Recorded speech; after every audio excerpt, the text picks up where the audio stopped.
Alors, soyez les bienvenus pour cette deuxième conférence où nous allons nous intéresser aux missions de la Haute Autorité de Santé. La présidente de la AHS, Dominique Le Guludec, normalement est avec nous en visio. Est-ce que vous m'entendez, Dominique? Je vous entends parfaitement. Formidable, soyez la bienvenue. Alors, de mon côté, je suis en compagnie de Valérie Garnier. Bonjour Valérie. Alors, je rappelle que vous êtes pharmacien et membre de la commission technique des vaccinations de la Haute Autorité de Santé, mais aussi présidente de l'URPS Pharmacien Occitanie. C'est bien cela ? Alors, avant de démarrer, je vous rappelle que ce congrès est interactif et cette fois-ci, c'est promis, nous prendrons toutes vos questions à l'issue de chacun des deux échanges que nous allons avoir. Vous pouvez réagir et poser vos questions à nos intervenants. Pour cela, c'est comme tout à l'heure, vous vous connectez sur l'adresse qui doit s'afficher juste derrière moi, pharma.appli.live. Vous choisissez l'option chat, vous tapez sur le plus, vous entrez votre question, vous la validez avec la flèche et évidemment, je ne saurais trop vous recommander de liker les questions que vous trouvez pertinentes. Nous pouvons donc commencer, Dominique Le Guludec. En guise d'introduction, pouvez-vous nous présenter le rôle, l'organisation et les missions de la Haute Autorité de Santé ? Alors, tout d'abord, je voudrais remercier les organisateurs de m'avoir invité à participer à ce congrès. En fait, via les recommandations, nous participons à l'évolution du métier de pharmacien et donc je me réjouis. Je n'ai pas pu venir physiquement, mais je me réjouis de partager ce moment avec vous et de vous présenter l'institution que j'ai l'honneur de présider.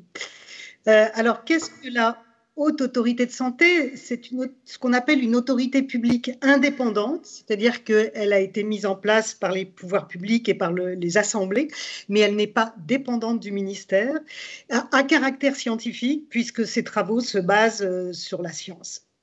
Et la mission essentielle de la Haute Autorité de Santé, c'est de développer la qualité dans les champs sanitaires, mais également dans les champs social et médico-social, au bénéfice nous l'espérons, de tous les Français. Alors, nous travaillons aux côtés des pouvoirs publics pour donner des avis qui éclairent la décision, mais ce sont les pouvoirs publics qui décident, nous ne donnons que des avis. Et nous faisons ceci avec, bien sûr, les professionnels pour optimiser leurs pratiques et leurs organisations, et puis, évidemment, avec les usagers, et donc nous tentons de renforcer la capacité à faire des choix. Alors, vous avez surtout entendu parler de nous pendant la crise, évidemment, les tests, les vaccins, la télésanté, les réponses rapides pour les professionnels. En fait, en dehors de la crise et des périodes de crise, le législateur nous a confié plusieurs missions. La première mission, c'est celle d'évaluer tous les produits de santé et les actes professionnels en vue de leur remboursement.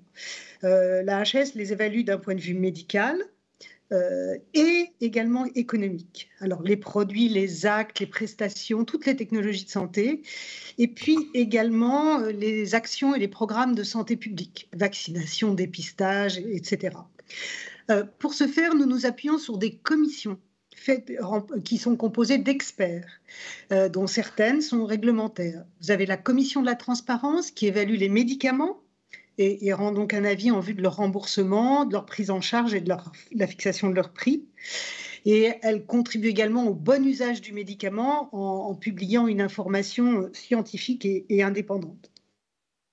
La commission médicale d'évaluation des dispositifs médicaux et technologies de santé, la CNEDIMS, dont fait partie madame, a pour mission d'éclairer les pouvoirs publics sur les décisions de remboursement des dispositifs médicaux et de contribuer ainsi à améliorer la qualité des pratiques et des soins aux patients. Et puis, il y a également la commission d'évaluation économique et de santé publique qui contribue par ses productions à la dimension d'efficience et de coût d'opportunité pour qu'elle soit prise en compte dans la décision publique et dans les décisions des professionnels autant que faire se peut. Donc ça, c'est la première mission. La deuxième mission, c'est la mesure et l'amélioration de la qualité dans les hôpitaux, les cliniques, les établissements sociaux et médico-sociaux. Nous avons pour but pour rôle d'évaluer, en vue de leur amélioration, la qualité des soins et la sécurité des patients dans tous les établissements de santé en médecine de ville, Et également, nous sommes chargés d'évaluer la qualité des prestations délivrées par les établissements sociaux et médico-sociaux, ceci depuis très très peu, hein, puisque nous avons publié en début d'année le référentiel et la procédure pour cette évaluation externe, en particulier dans les EHPAD. Alors, cela se traduit pour ceux qui travaillent à l'hôpital, ou en clinique, et par la certification des établissements de santé, et puis bientôt par l'évaluation des établissements socio-médico-sociaux. Mais également, pour ce qui est des professionnels, nous menons l'accréditation des médecins pour les professions à risque. Par exemple, nous sommes en train de travailler actuellement avec tous les CNP pour l'élaboration d'un référentiel, une méthode d'élaboration d'un référentiel pour la certification périodique. Et puis, nous effectuons également des recueils et des analyses d'indicateurs de qualité des soins. Une partie de ces mesures servent dans le financement des établissements via ce qu'on appelle le dispositif d'incitation financière à la qualité IFAQ. Alors, la troisième mission, c'est l'élaboration des recommandations de bonnes pratiques. La HAS a pour mission d'améliorer la qualité des pratiques, et ça, là encore, aussi bien dans le champ sanitaire que dans le champ social et médico-social. Donc, avec les professionnels et les patients, nous élaborons des recommandations et des outils dans différents domaines, les pratiques cliniques, bien sûr, essentiellement, mais également les pratiques organisationnelles, l'élaboration de la politique de vaccination, les parcours de soins, que nous travaillons avec la CNAM. Voilà. Alors, toutes ces missions, et sûrement que j'en oublie, se font dans le respect de 3 valeurs qui sont absolument essentielles pour nous. D'abord, la rigueur scientifique, puisque c'est la valeur première de la HAS. L'indépendance, et cette indépendance, elle est valable vis-à-vis aussi bien des industriels, mais également du monde politique ou des lobbies. Et puis la transparence, puisque toutes nos méthodes, tous nos travaux, toutes nos décisions sont totalement publiques. Tout est enregistré à la HAS. Alors, nous ne faisons rien seuls, et vos collègues peuvent en témoigner. Pour mener à bien nos missions, élaborer les productions de la HAS, eh bien, en permanence, nous veillons à associer l'ensemble des acteurs concernés pour avoir vraiment tous les avis autour de la table, aussi bien les patients que les professionnels. Et évidemment, les pharmaciens qui composent nos commissions, qui sont dans nos commissions, dans nos groupes de travail, etc. Par exemple, pour l'implication des experts, et qu'ils soient, encore une fois, experts professionnels ou patients ou leurs représentants, on peut les intégrer à des groupes de travail, les intégrer à des groupes de lecture ou de relecture pour une analyse critique des productions. Ils sont membres des commissions permanentes de la HAS. Voilà. Et vous pouvez d'ailleurs trouver tous ces appels à candidature sur notre site internet, où nous publions régulièrement des appels à candidature pour tous les travaux. Merci pour cette présentation générale, Dominique Le Gulludec.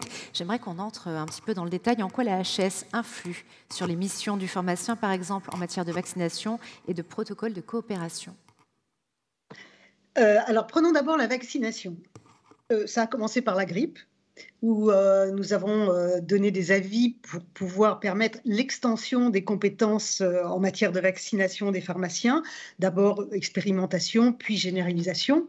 Mais c'est surtout pendant la crise Covid vous êtes intervenu de façon absolument fondamentale, évidemment pour les tests, mais également pour la vaccination.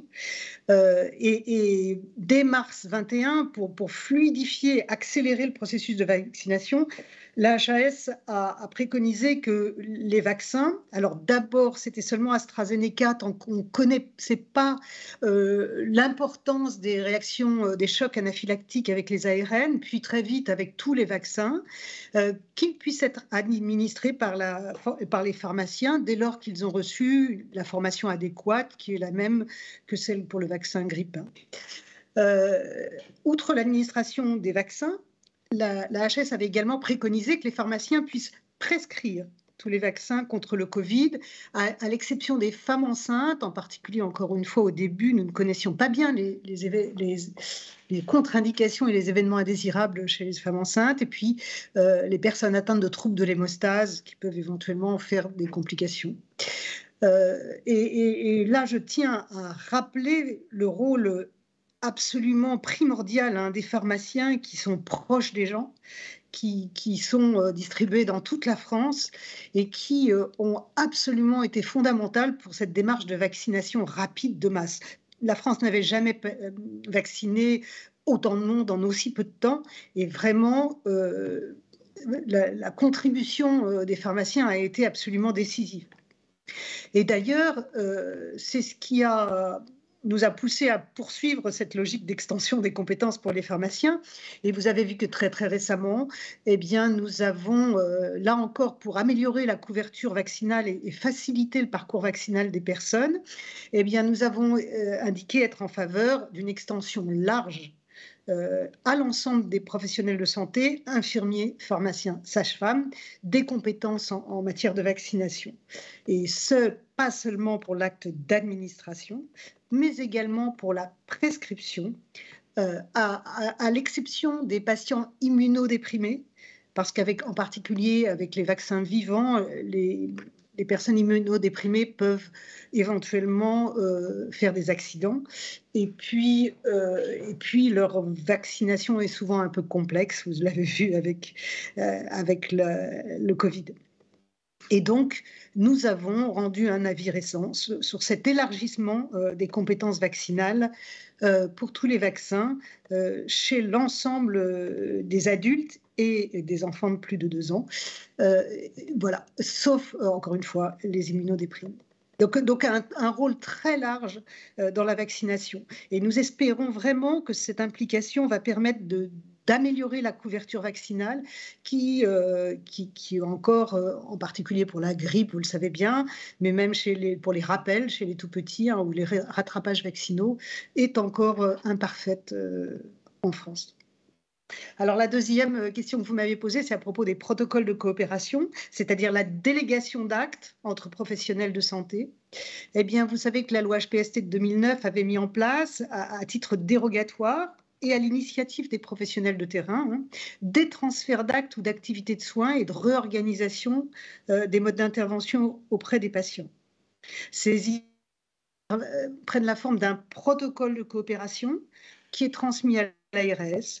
Celle-ci vérifie la cohérence du projet avec le besoin de santé et puis le soumet pour validation à la haute autorité de santé. Il est validé dès lors qu'il répond à certaines exigences relatives à ses caractéristiques, à l'information délivrée aux patients et aux activités de coordination entre les professionnels. C'est dans ce cadre, et Dieu sait si en ce moment, avec le manque de médecins et la difficulté d'accès aux soins, ces protocoles de coopération peuvent rendre un service important au niveau de la prise en charge d'une population. Alors, depuis janvier 2020, par exemple, nous avons pu valider que les pharmaciens d'officine puissent, dans le cadre d'une structure pluriprofessionnelle, maison de santé, centre de santé, réaliser des actes en lieu et place du médecin, comme le renouvellement du traitement de la rhinopharyngite allergique saisonnière pour les patients de 15 à 50 ans, comme la prise en charge de la polychurie et de la brûlure mictionnelle chez la femme de 16 à 65 ans, la prise en charge de l'odynophagie, la prise en charge chez les enfants de 12 mois à 12 ans dès l'éruption cutanée vésiculeuse prurigineuse. Voilà, des protocoles de coopération qui sont de plus en plus nombreux. Nous avons également participé nous avons été sollicités pour donner un avis sur de nouvelles compétences dans le cadre de la loi OTSS depuis 2021. Nouvelles compétences pour les pharmaciens d'officine.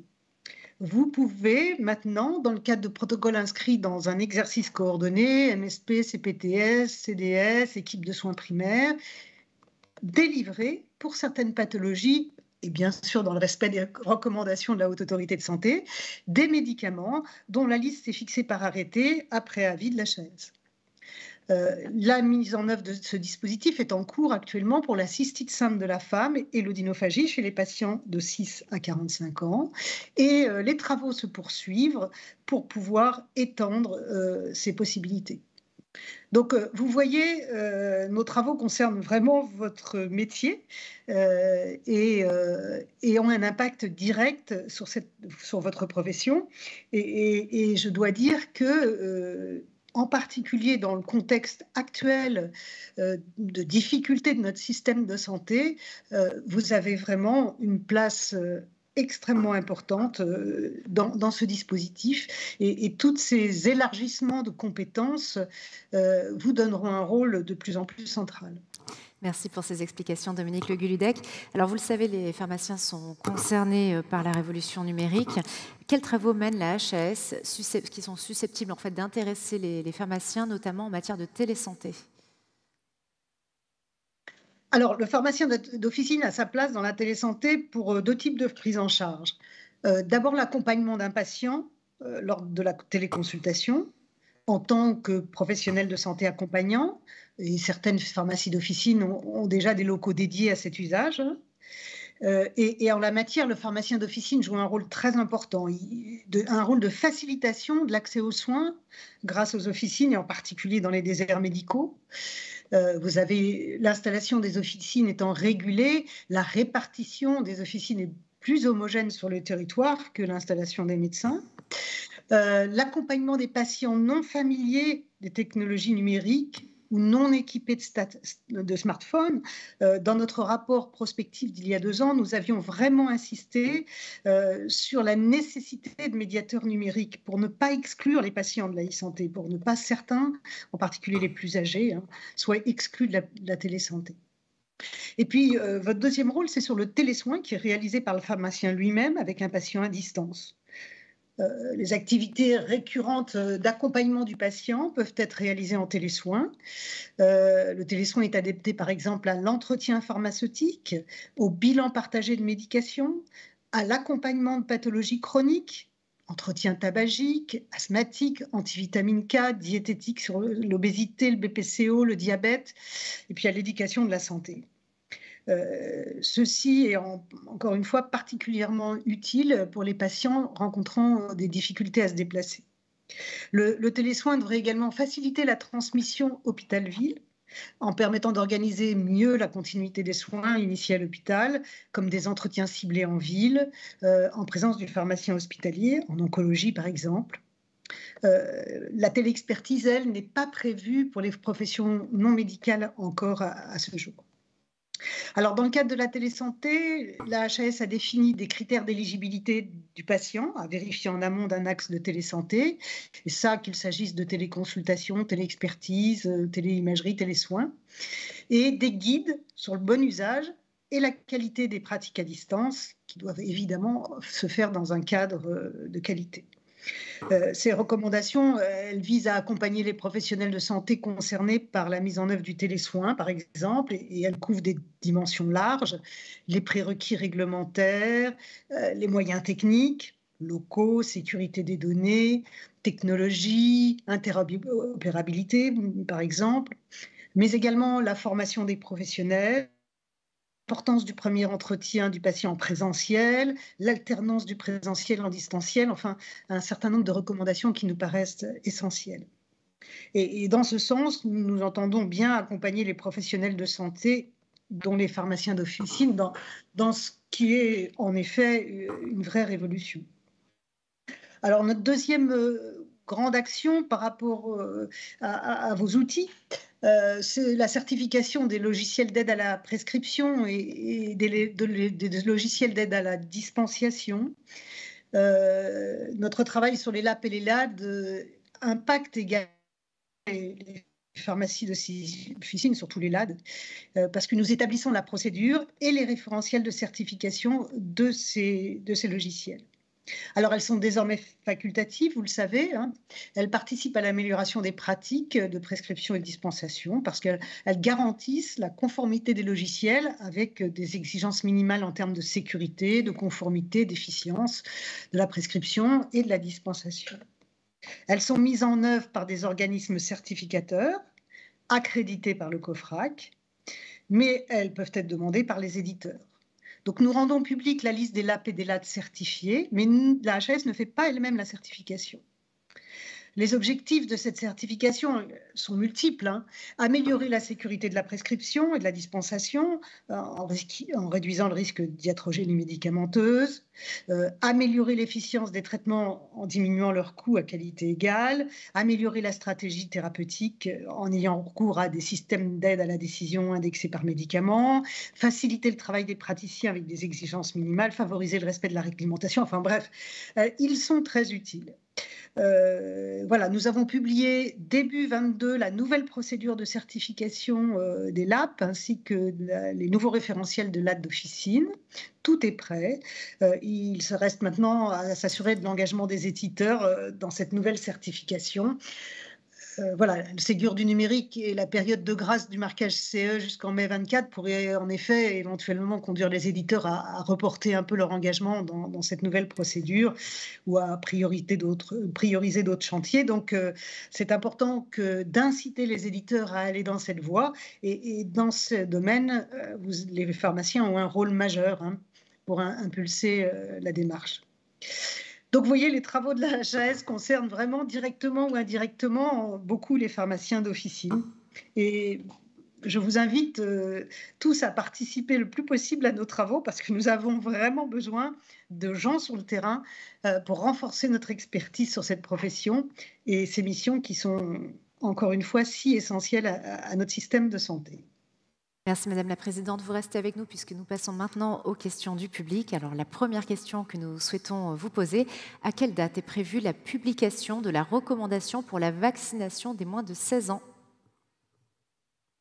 Alors, nous venons de la voter, hein, donc elle va être publiée dans les jours qui viennent, en tout début de semaine. Mais allez, en primeur, je peux vous le dire, on a ouvert largement à la fois l'administration et la prescription à partir de 2 ans, sauf évidemment aux patients immunodéprimés, comme je l'ai déjà dit avant. Très bien, merci. Alors une autre question pour les futurs non-fumeurs. Qu'en est-il de la prescription des substituts nicotiniques à l'initiative du pharmacien? Tout à fait. Alors, ça, c'est vraiment du télésoin, hein, et ça s'inscrit tout à fait dans le rôle, alors à la fois soit en officine, soit à distance, du rôle, ce que j'appelle de santé publique, hein, des pharmaciens.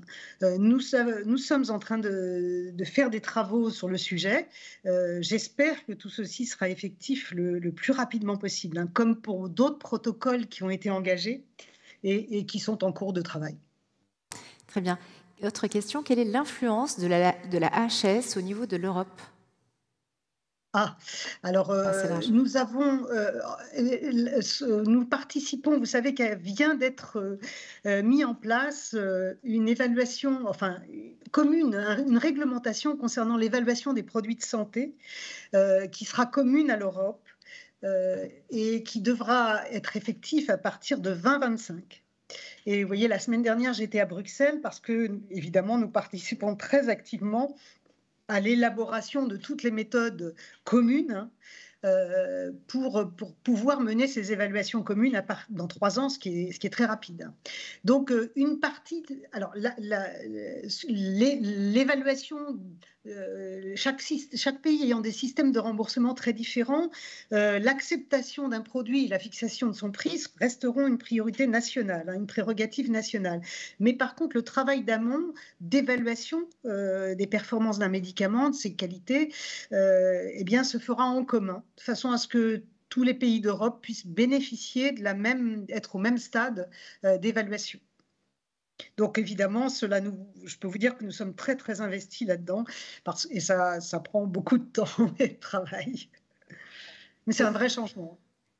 Très bien. Autre question concernant l'extension des compétences vaccinales à 15 pathologies. La HS va-t-elle se prononcer sur la vaccination par les préparateurs? Si oui, quand? Alors, nous n'avons pas été saisis, hein, sur les préparateurs.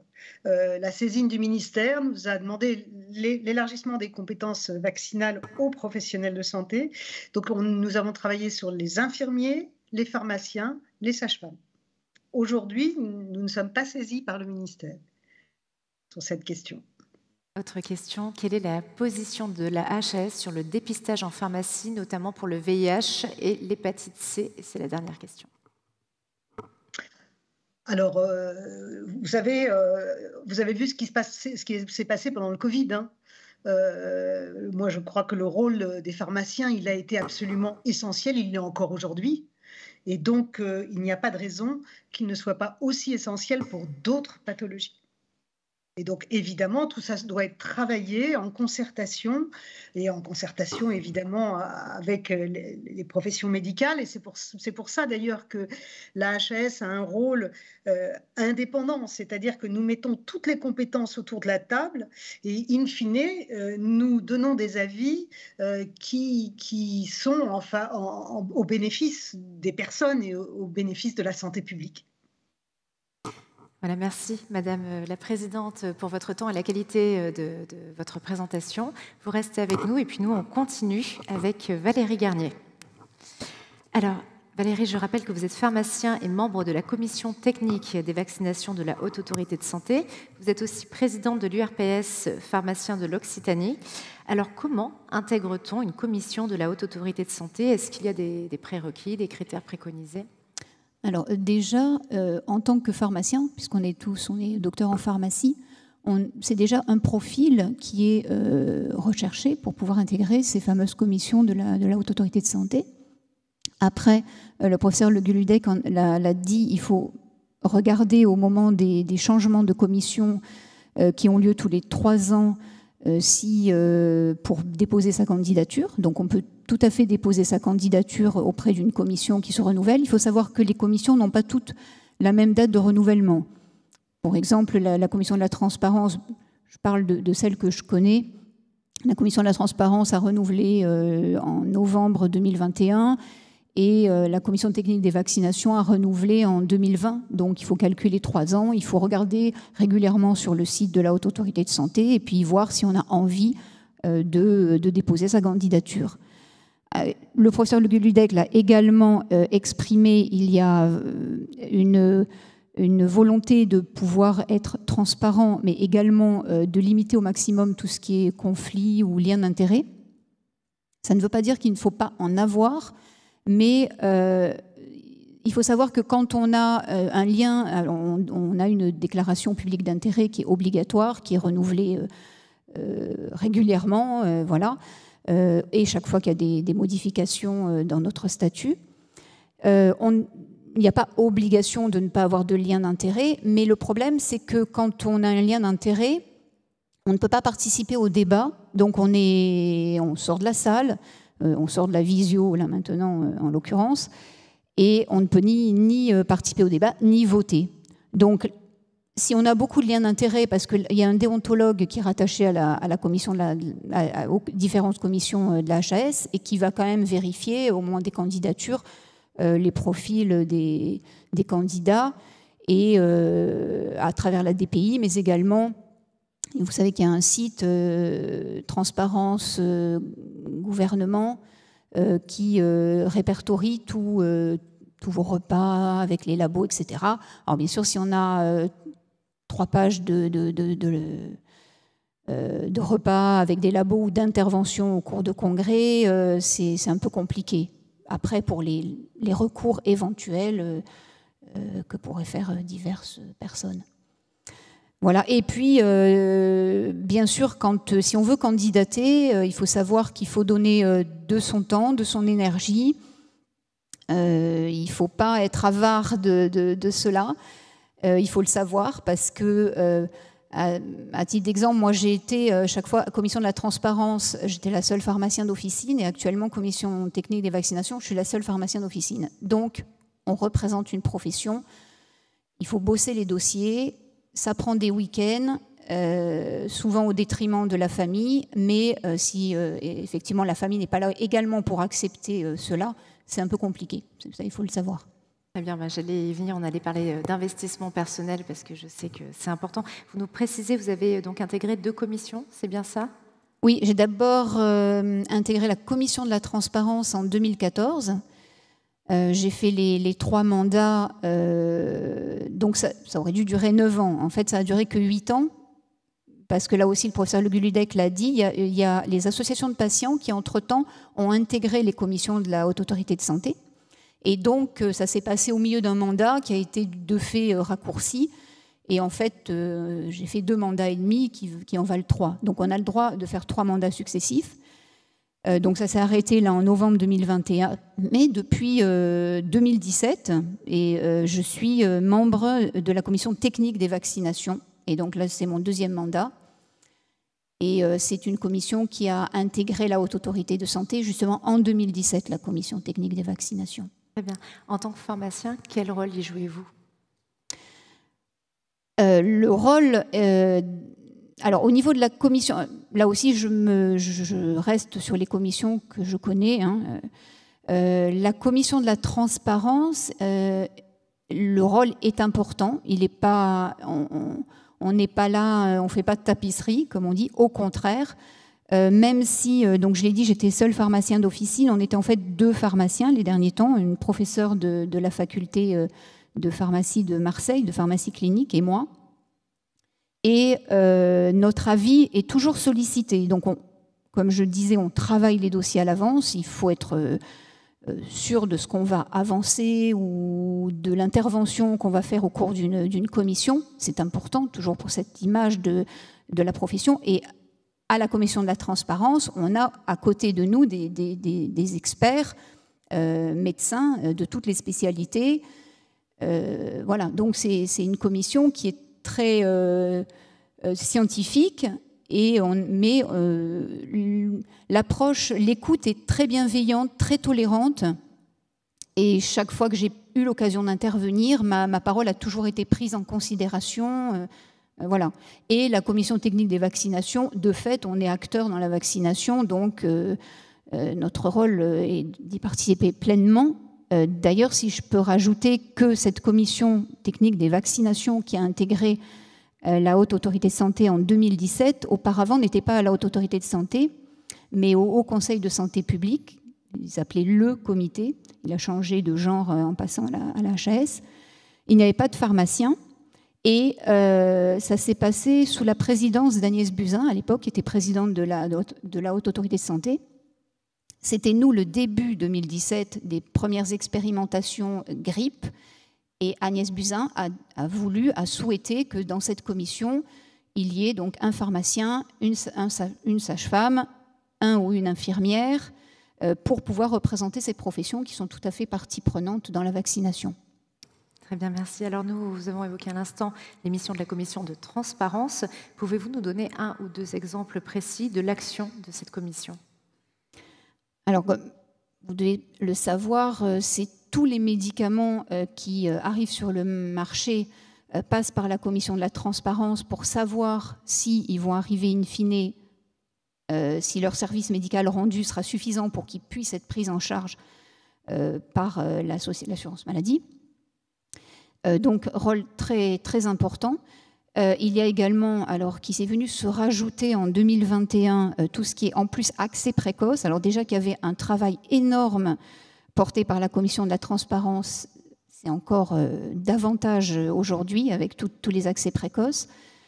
Au niveau donc, alors, de la transparence, alors on révise également certains médicaments qui reviennent régulièrement sur le terrain parce qu'il faut faire des réévaluations. Et puis, à ce moment-là, il y a également tous les signaux de pharmacovigilance. Alors, j'ai en tête l'exemple de l'Olmesartan à l'époque, qui a eu un signal de pharmacovigilance. Donc là, on est en général saisi par les autorités de santé, par la DGS, la DSS, pour savoir ce qu'il faut faire. Donc, on a mis l'Olmesartan en sujet sur la table.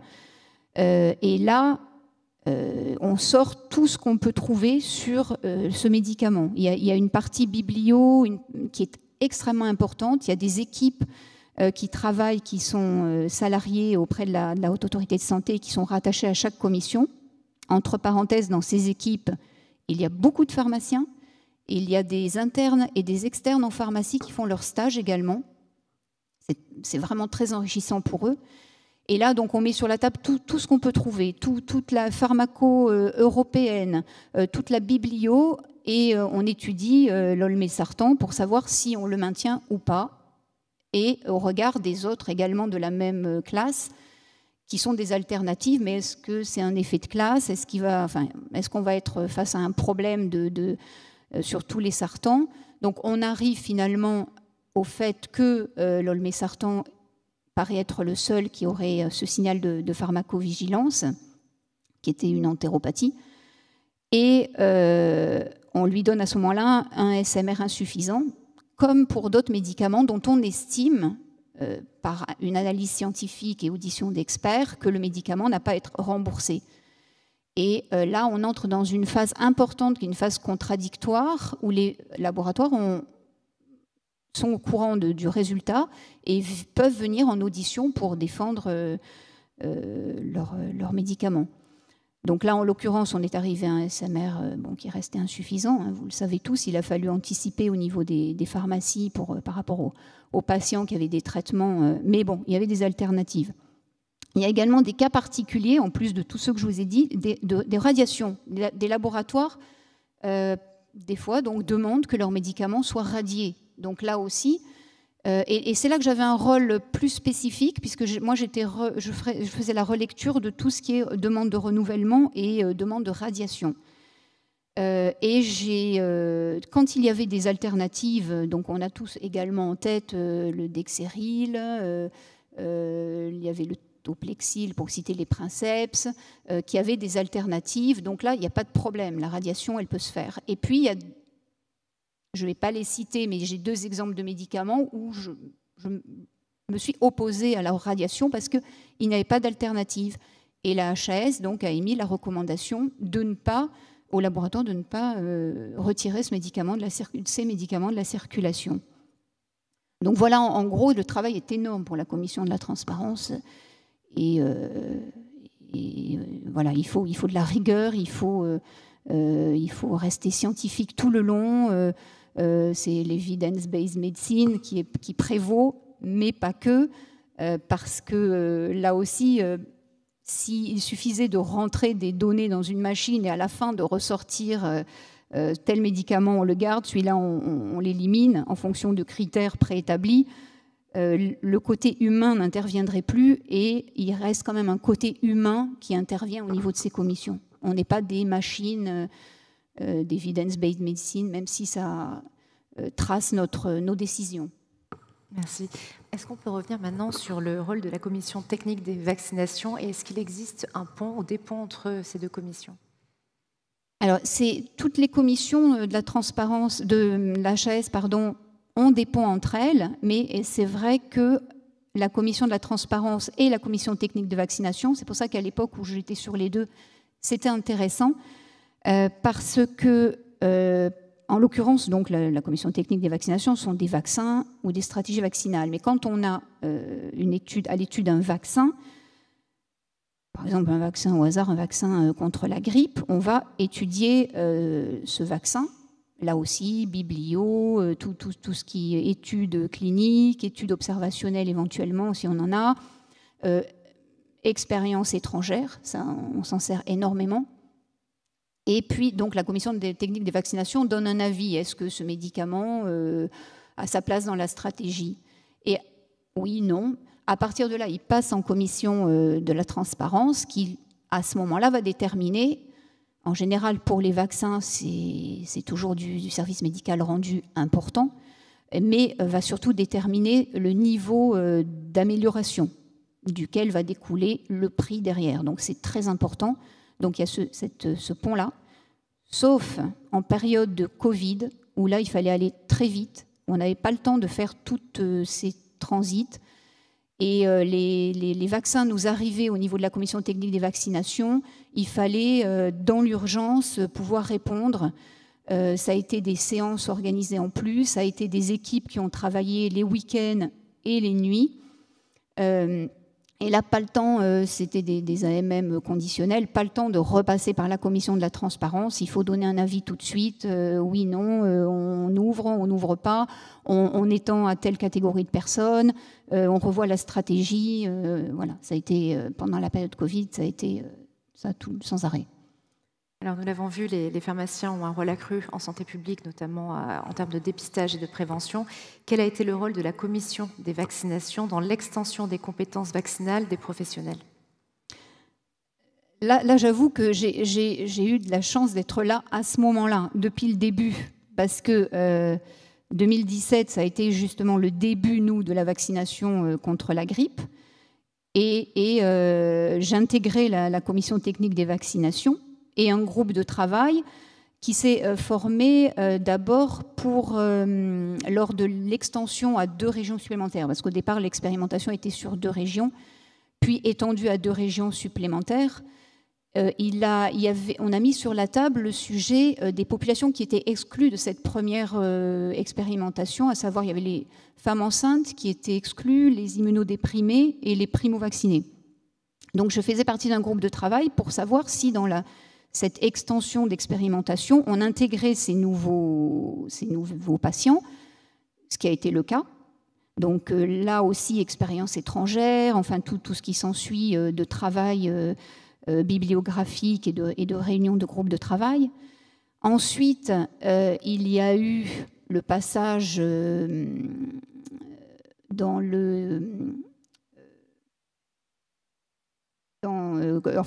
tout le monde, toute la France entière a eu la possibilité de vacciner.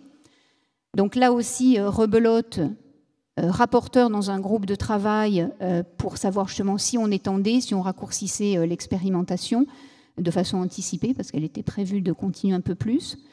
Donc là, de groupe de travail, pareil, on sort tout ce qu'on sait, toute l'expérience étrangère. Donc de droit commun, voilà, c'était le mot que je cherchais depuis, qui m'a échappé dans un premier temps.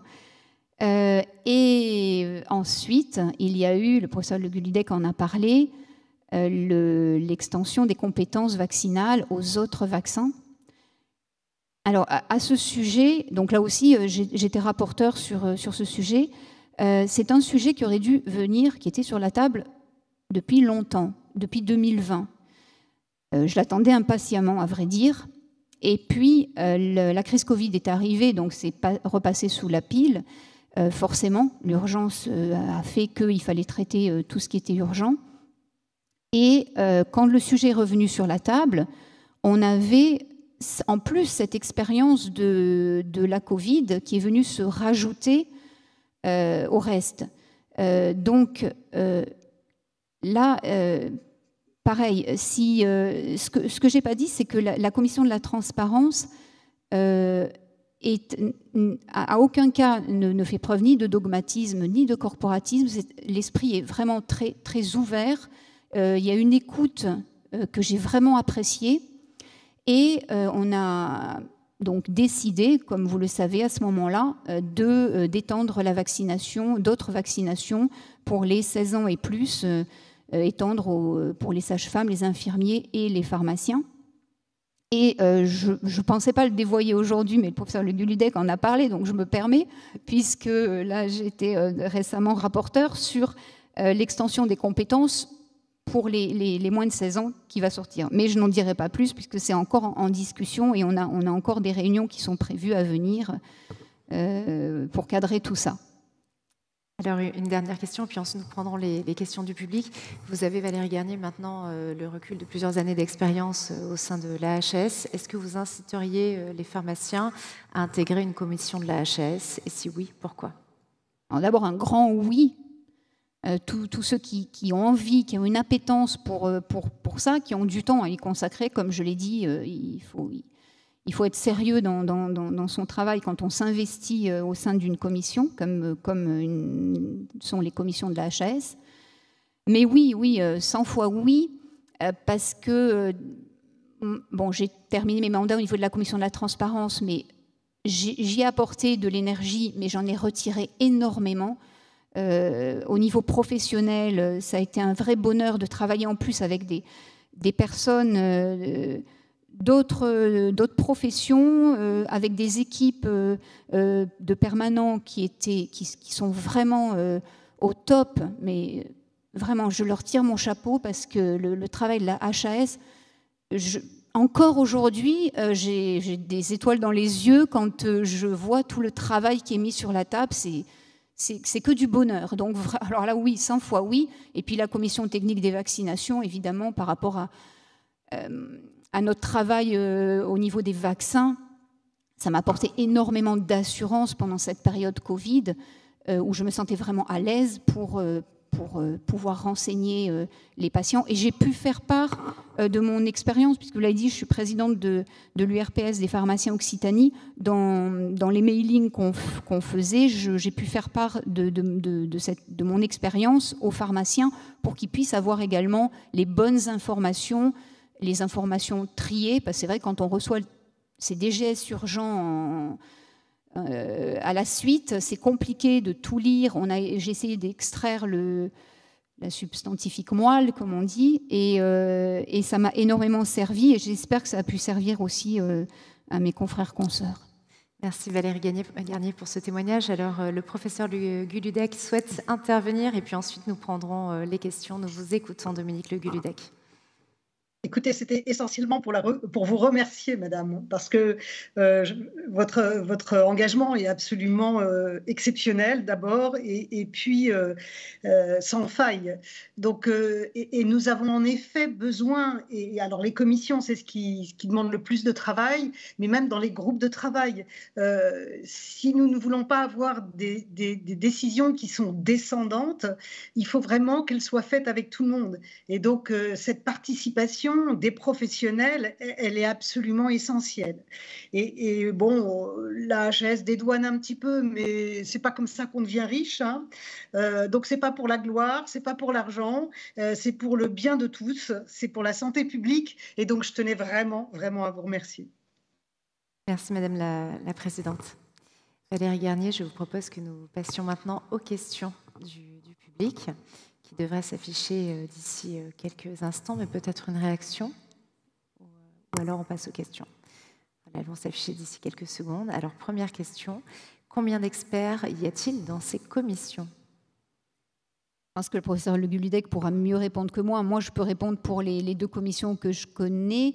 Si je ne dis pas de bêtises, mais bon, je pense qu'elle me reprendra, on est 26 ou 28 avec des titulaires et des suppléants dans les commissions de transparence et commissions techniques des vaccinations. Tout à fait, vous avez parfaitement raison. Voilà, bonne réponse. On passe à la question suivante qui va s'afficher d'ici quelques secondes. Alors, pour les biosimilaires, quelles actions sont faites pour la substitution et pour rassurer les pharmaciens ? Alors là, on sort enfin comment dire, mes compétences, c'est pas les biosimilaires. Nous on les étudiait au sein de la commission de la transparence, mais on les étudiait au même titre que d'autres médicaments. Les génériques aussi passent, même si c'est en procédure accélérée, passent en commission de transparence. Pour rassurer les pharmaciens, de toute façon, oui. On a un petit peu l'habitude quand même de la substitution. Et de toute façon, on a un nombre de molécules restreintes pour réaliser cette substitution. Mais après, c'est de l'ordre des discussions syndicales pour élargir cette liste et pouvoir en retirer une certaine efficience. Très bien. Alors maintenant, nous passons à la dernière question de cette session. Pour les vaccinations Covid, quels sont les retours au niveau de la HAS au sujet de la vaccination pour les enfants ? Alors, pour les retours de la HAS au sujet de la vaccination pour les enfants. Est-ce qu'il y en a c'est-à-dire que pour le Covid essentiellement, apparemment, a priori pour la vaccination Covid, qui est posée. De toute façon, comme je l'ai dit, chaque fois qu'on avait un médicament contre la Covid qui arrivait à la commission technique des vaccinations, en général, c'était parce que l'EMA avait déjà approuvé en amont ce médicament. Et puis, on y est allé par tranches, vous l'avez bien vu, il y a eu des extensions successives jusqu'aux enfants à partir de 5 ans, puisque là, on en est là, puisqu'on peut vacciner à partir de 5 ans. Mais je dirais qu'on remettait tout le temps le métier, le travail sur la table, puisque on avait également tous les rapports de pharmacovigilance qui nous arrivaient régulièrement, et au regard de ces rapports et de ces remontées de terrain, il fallait qu'on réagisse. C'est pour ça que certains médicaments ont été préconisés plutôt pour les enfants, certains autres à partir de 30 ans ou plus âgés à partir de 55 ans. Voilà. Mais là, actuellement, au niveau des enfants, les 2 vaccins ARN messagers sont tout à fait bien tolérés. Bon, je pense que le professeur Le Guludec peut compléter, mais... Alors, je peux compléter. En effet, les 2 vaccins ARN ont eu une autorisation pour les 5-11 ans, et nous avons ouvert aux parents qui le souhaitent cette vaccination pour les enfants. Pourquoi est-ce que la recommandation n'a pas été aussi formelle que pour les adultes ou les adolescents? Eh bien, essentiellement parce que vous avez vu que les enfants, sauf les enfants à risque, qui ont des pathologies associées, je dirais, ou des immunodépressions, ont fait beaucoup moins de formes sévères de la Covid. Et donc, probablement, le bénéfice-risque pour eux, nous avons considéré qu'il était positif, mais il est moins important que pour les adolescents ou pour les adultes. Donc, cette vaccination a été ouverte aux familles qui le souhaitent pour leurs enfants, simplement. Il n'y a jamais eu d'obligation vaccinale pour les petits. Merci pour ces précisions. Dominique Le Guludec, Valérie Garnier, merci d'avoir été avec nous. Merci Madame la Présidente. Cet échange est maintenant terminé. Donc, le programme de cette première journée a été riche et dense, vous l'avez vu. On vous applaudit.